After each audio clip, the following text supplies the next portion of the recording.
Ladies and gentlemen, Dr. Wang Weihua.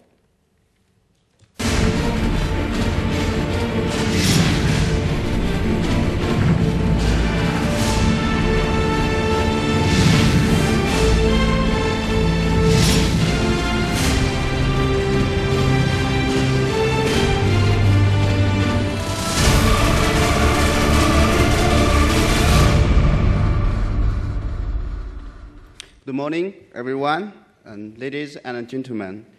First of all, I wish to thank Commander of the Sri Lanka Army, Lieutenant General Ratanayak, to invite me to be here.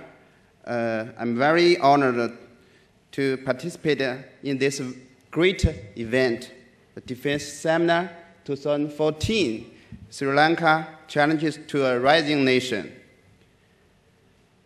And I also want to convey my thanks to all the Sri Lanka Army officers, all the staffs for the seminar.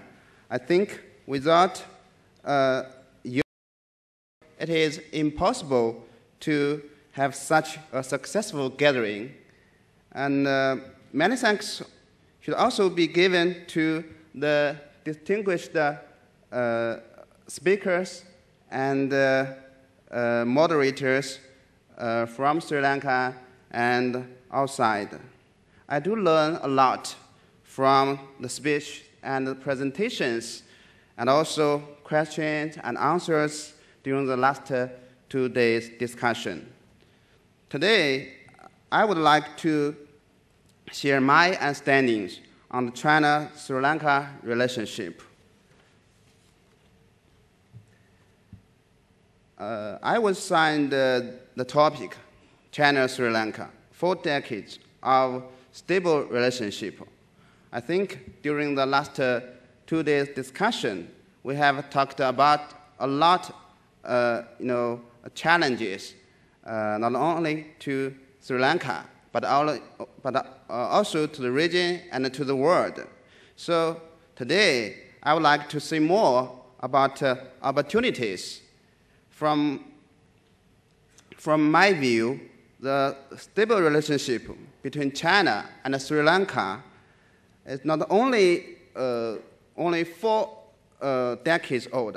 I think it has been lasting more than 1,000 years. So now I will share my views as follows on Sri Lanka-China relations. I think China and Sri Lanka are friendly and close neighbors in tradition. China-Sri Lanka friendly relationship has a long historical tradition, the strong realistic dynamics, and also a bright future.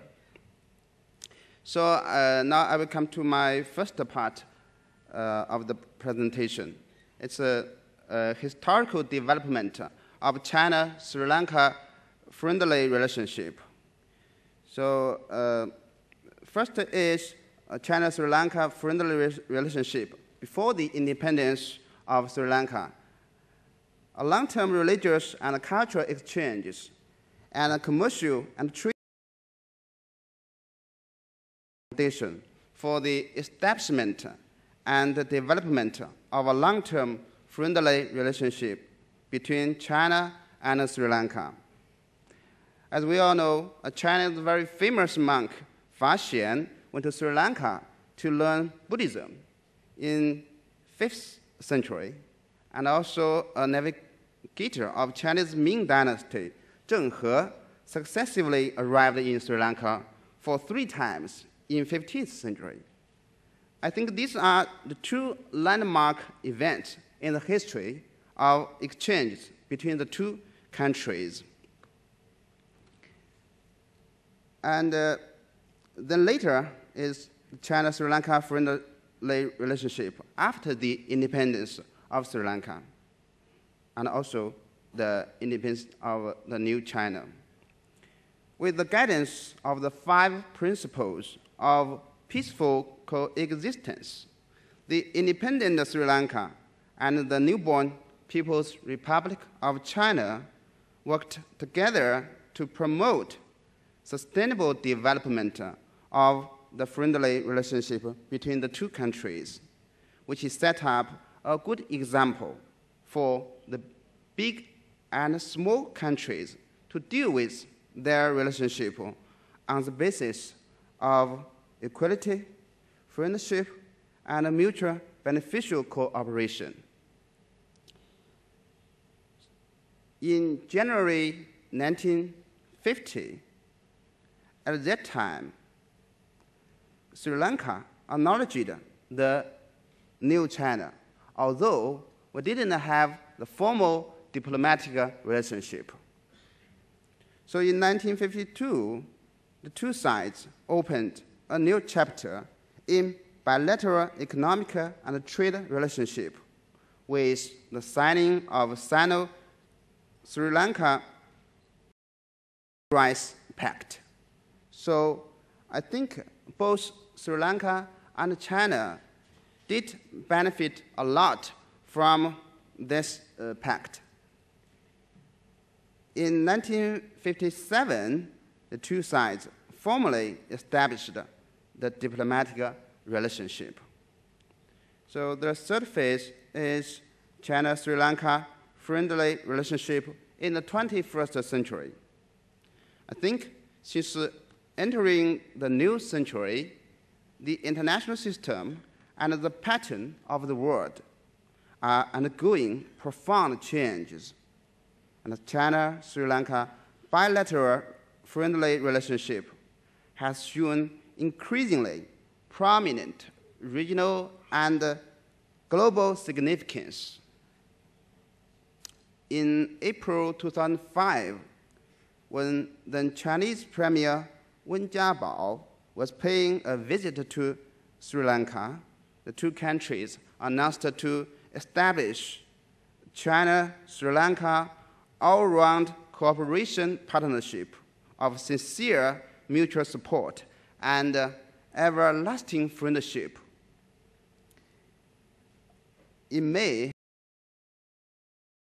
last year, during your president, Mr. Rajapaksa's visit to China, and both sides decided to upgrade our relationship to the strategic cooperative partnership of sincere mutual support and everlasting friendship.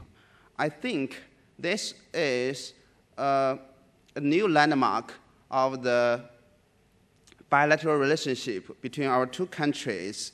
It upgrades our bilateral relationship to a new high. Now I move my second part of the presentation. It's about realistic dynamics of China-Sri Lanka strategic cooperative partnership.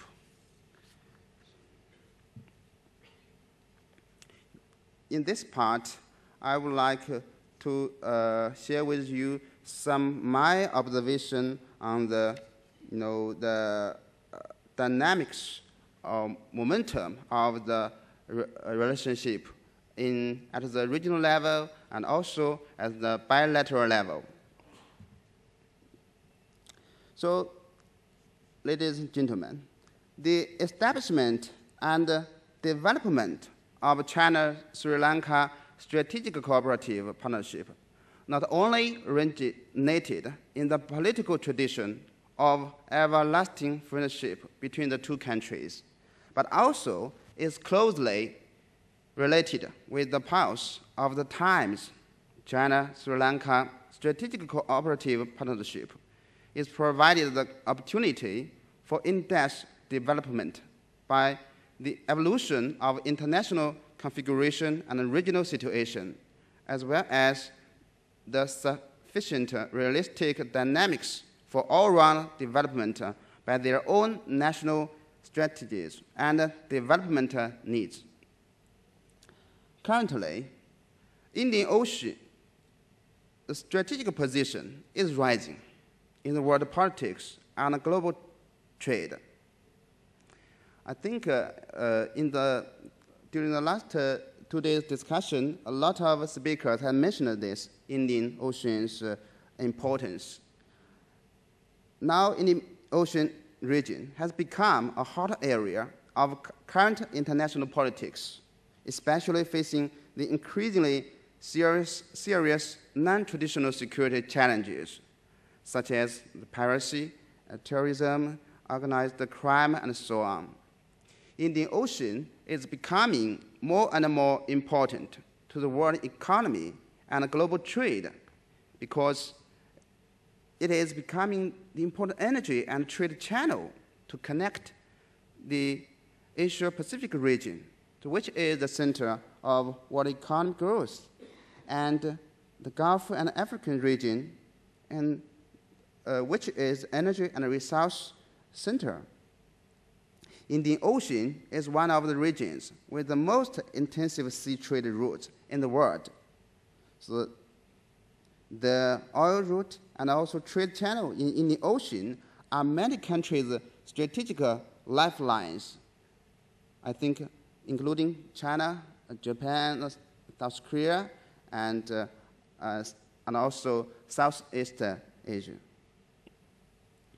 So with the rise of Indian Ocean's strategic importance, the United States of America, which has been the traditional dominating hegemony both globally and regionally since the end of Cold War, I think he is gradually shrinking its strategic attention and investment in this Indian Ocean region. Because of the shale gas exploitation, the strategic importance of the Middle East to the United States, to some extent, is declining. And at the same time, along with a gradual implementation of the rebalancing strategy in Asia-Pacific region, Americans is contraction worldwide, except in Asia-Pacific region. So the status of Indian Ocean in America's global strategy may decline. So given this context, I think the countries in this region, including Sri Lanka, would be very naturally concerned about the change of the regional and global situation. So as an Indian Ocean country with a very unique geopolitical location, Sri Lanka has a more and more important strategic status with the rise of Indian Ocean importance. With the improvement of port and other infrastructures, Sri Lanka's strategic importance concerning sea lanes security and trade relations in the ocean will rise further. So, ladies and gentlemen, enormous energy and resource requirements are raised to support China's rapid economic development with a high speed over the past more than 30 years. So the navigation safety in Indian Ocean is becoming China's major concern due to Indian Ocean has become the most important channel for China to import oil resources from the Gulf and the African continent, and also our trade with this region. Therefore, China will definitely pay more attention to this Indian Ocean region. However, I think China's military presence in the ocean is almost zero, besides the anti-piracy activity near Somalia. China does need to work and relevant stakeholders to ensure the peace and stability in the most busy water area in the world.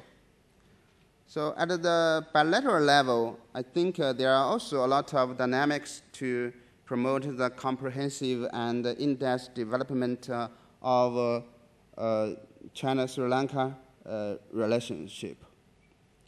Number one, on the basis of a strong mutual political trust between the two countries, China and Sri Lanka have the similar positions on many international issues and could benefit from the cooperation with each other to maintain their core national interests. Number two, the two countries take economic development as a priority of their national strategy. So both our two countries are focusing on the economic development. Number three, China and Sri Lanka bilateral economic and trade cooperation has great potential. I think especially after the upcoming signing of the Free Trade Area Agreement. Number four, the more favorable factor to the bilateral relationship is that China put forward the idea to create the 21st century maritime Silk Road. This road is a friendly way of the economic and trade cooperation and cultural exchange in the new year. There is no doubt, due to the unique geographical location, that Sri Lanka is facing an important opportunity and is able to play an important role within this framework. The comprehensive cooperation between China and Sri Lanka on the construction of a 21st century maritime Silk Road will not only promote the bilateral economic and trade cooperation, but also make the bilateral cooperation with more regional and international significance. So, ladies and gentlemen, I will move to the third part of my presentation is about the future, the outlook of China-Sri Lanka Strategical Cooperative Partnership. Based on the analysis of the history and the reality, people have reasons to be full of expectation about the future development of China-Sri Lanka Strategical Cooperative Partnership.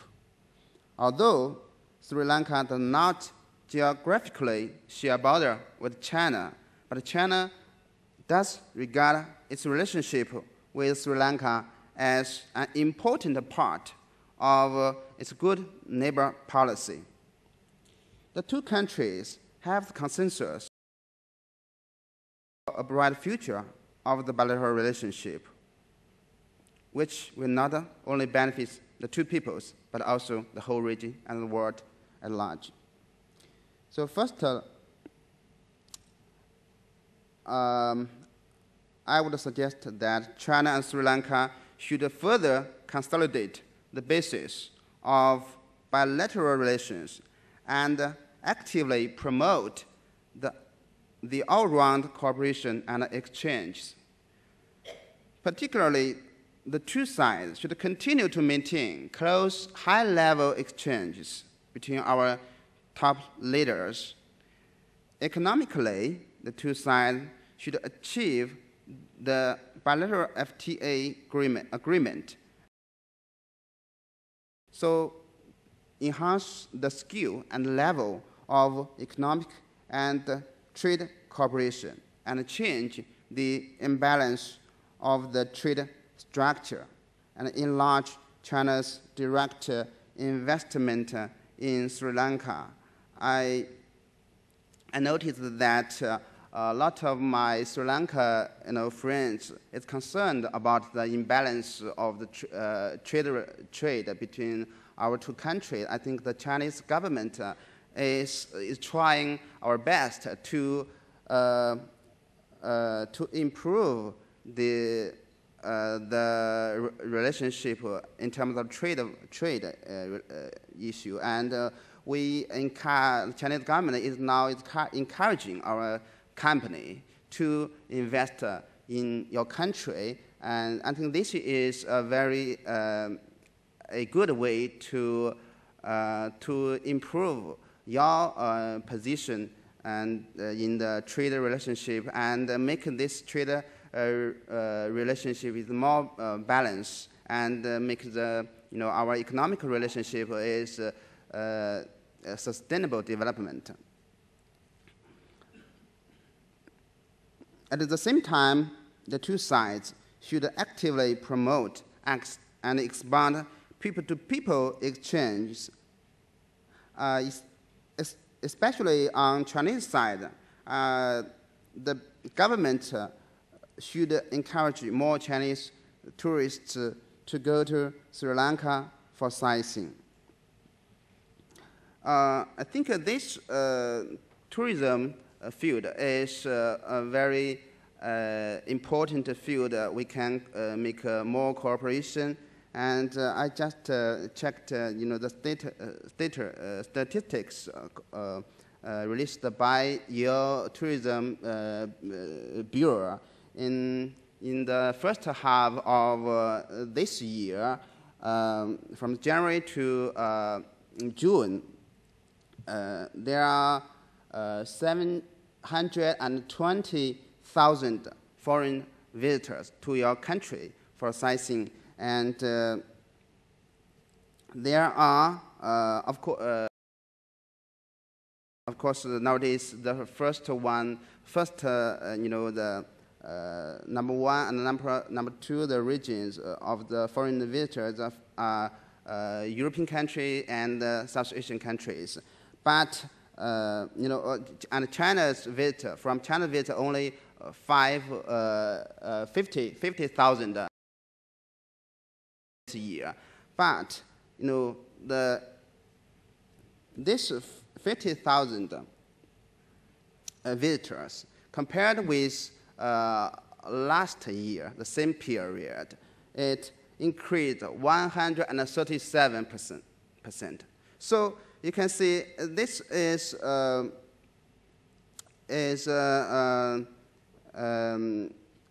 in this area. I think with more Chinese visitors to your country, and also it will help improve the economic relationship, and also it enhance, strengthen our mutual understanding between our two countries. So, in addition, the two sides should steadily push forward the field of defense and security, and also give their firm support to each other in the fight against terrorism. And the three forces, we call it three forces, means terrorism and extremism and separatism. Second, I think China and Sri Lanka should further strengthen the regional and international significance of the bilateral relations through enriching the connotation of the strategical cooperative partnership. The two sides should strengthen cooperation in regional multilateral organizations. For example, now China is already the observer of SAARC, South Asia Association for Regional Cooperation, and I think China want to do more with our counterparts, South Asia counterparts within this regional organization to improve our relations with the whole region, and also to push forward the regional integration of South Asia. The two sides also should strengthen the comprehensive cooperation in maritime, the field, such as the ecological protection and also maritime economy and observation and so on. The two sides and also should strengthen coordination on multilateral issues. such as climate change, United Nations reform. The two sides should plan the bilateral economic trade cooperation and the framework I just mentioned, the 21st century maritime Silk Road, in order to constantly improve the hub status and radiation effects of Sri Lanka to the economic and trade cooperation in the whole Indian Ocean. So finally, I think China and Sri Lanka should further highlight the positive effects that China-Sri Lanka Strategic Cooperative Partnership brings to the regional peace and stability, as well as the regional development. China-Sri Lanka Strategic Cooperative Partnership is helpful to the peace and stability in the region, which is not targeted at any third country. China has neither the so-called portion strategy nor the ground strategy to seek Indian Ocean into China's sphere of influence.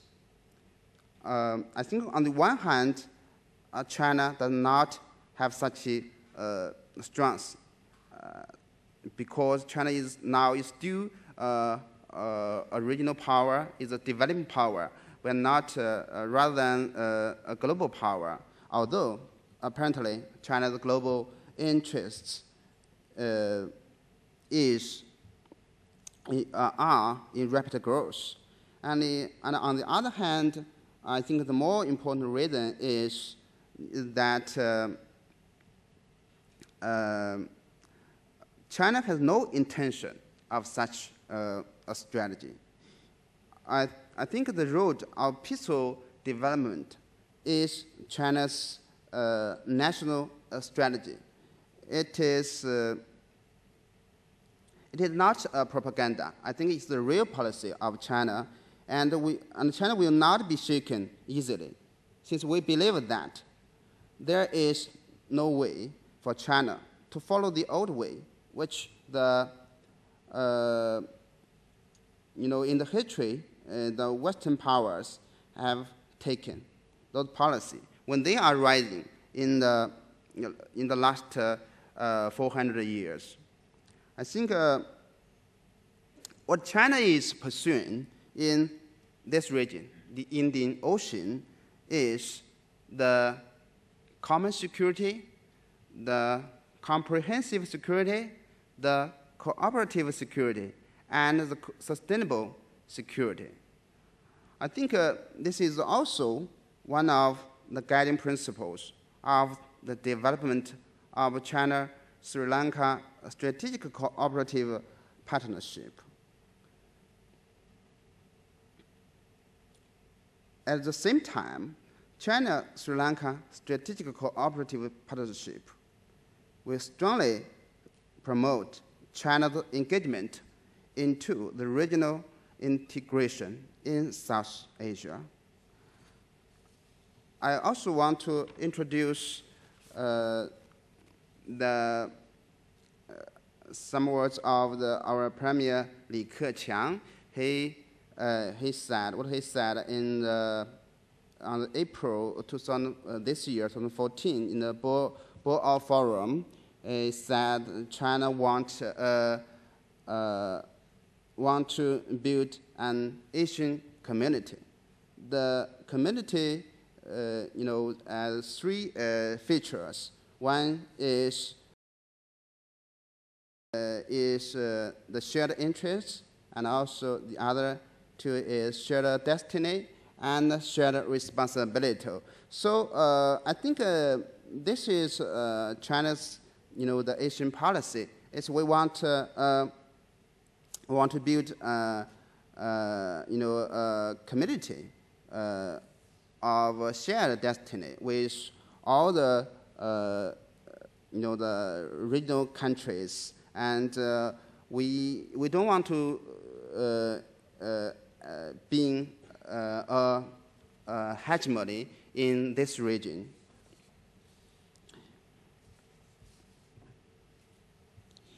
So, in conclusion, I would like to say China and Sri Lanka are good friends and good partners with mutual trust.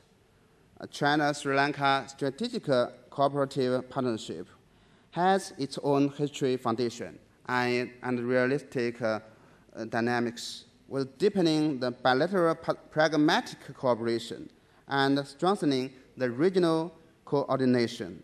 The development of China-Sri Lanka Strategical Cooperative Partnership will benefit the two countries as well as the whole region and world at large. Thank you very much.